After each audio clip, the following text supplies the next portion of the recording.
Assalamualaikum warahmatullahi wabarakatuh mga kaibigan, welcome back sa ating another FYI video. Nakita nyo nasa harap natin na video na natin nakarang yan ay ang Seiko inspired dito sa Dammam. Seiko clock inspired, Seiko kasi napakasikat yan, napaka-popular na tambayan nito ng mga ibang lahi, no? At mga kapatid nating India, Nepal, Bangladesh at saka mga Pakistans, no? O di Pilipino siguro nakadaan din dito, pero mostly ibang lahi talaga ang tumatambay dito, yung mga nasa labas, galing sa labas na nagsha-shopping tuwing weekend dito. May mga kalapate dyan.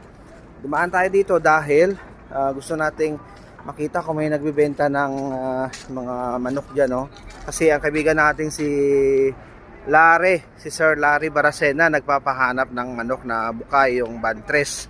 Walang manok dyan, yan sila nagtatambay tuwing weekends. Huwebes lang ng gabi, saka Biyernes ng umaga siguro ang kanilang bentahan. Pero sa ngayon,